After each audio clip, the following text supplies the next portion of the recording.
جہاں آپ 2000 پانی کی بوتلیں منرل واٹر جاتے جاتے بڑا سنا تھا نا, ایک ڈائری لے کے گئے اور چپکے سے نکل گئے, 2000 منرل واٹر کی بوٹلز جیسے آپ اٹھا کے لے گئے, اسی طرح آپ سائفر کی کاپی بھی اٹھا کے لے گئے, کیونکہ آپ نے ٹیمپرنگ کی تھی, کیونکہ آپ نے جال سازی کی تھی, آپ نے اس کو تبدیل کیا تھا, اور آپ نے یہ سوچا کہ عوام تو بے وقوف ہے, چپ کر کے یہ کر دو, لوگوں کو کیا سمجھ آئے گی. اس سے آپ نے پاکستان کی جو اجتماعی دانش ہے, پاکستان کی جو اجتماعی عقل ہے,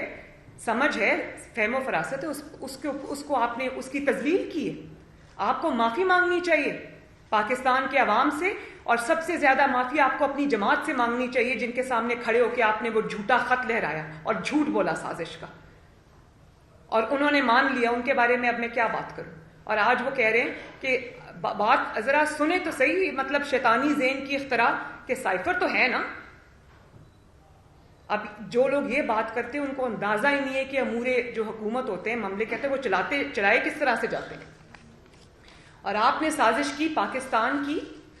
اپنی حکومت جانے کے لیے. آپ نے بہانہ گڑنا تھا کہ میں باہر نکل کے یتیم مسکین بن کے لوگوں کو بتاؤں او ہو میرے خلاف سازش ہو گئی.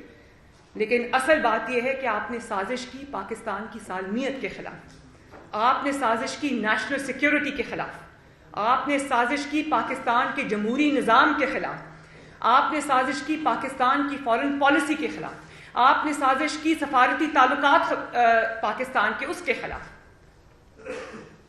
اور آج مجھے یہ بتایا جاتا ہے, مجھے ابھی پرائم منسٹر صاحب یہ بتا رہے تھے کہ کوئی ملک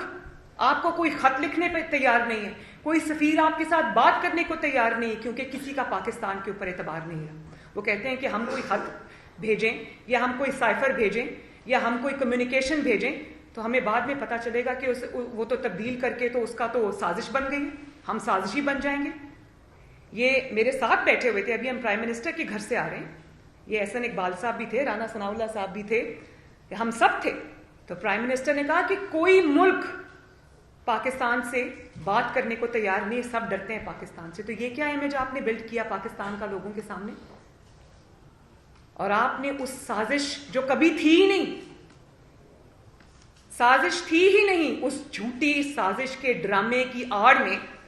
آپ نے پاکستان کے سفارتی تعلقات کو, پاکستان کے فارن ریلیشنز کو آپ نے کھیل تماشا بنا دیا. آپ نے لوگوں کو یہ بتایا اس سازش کی آڑ میں کہ پاکستان ایک غلام ملک ہے, پاکستان ایک کمزور ملک ہے.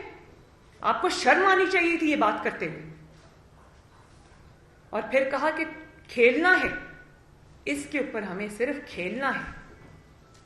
مطلب انسان کا دماغ چکرا جائے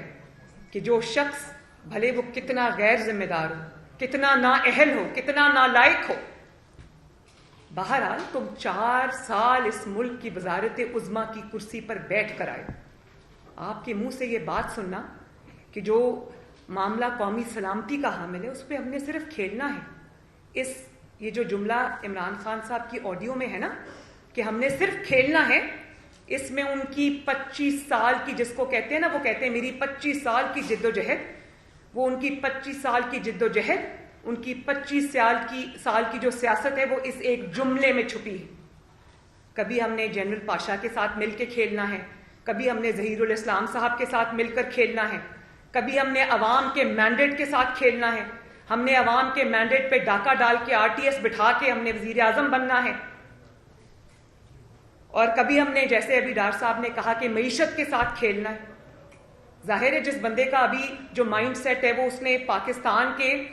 جو 22 کروڑ عوام ہیں, پاکستان کا جو ملک ہے جو وہ اس کو اوول اسٹیڈیم سمجھتا ہے, وہ اسی مائنڈ سیٹ سے باہر نہیں نکلا. تو اس سے تو میں یہی ایکسپیکٹ کروں گی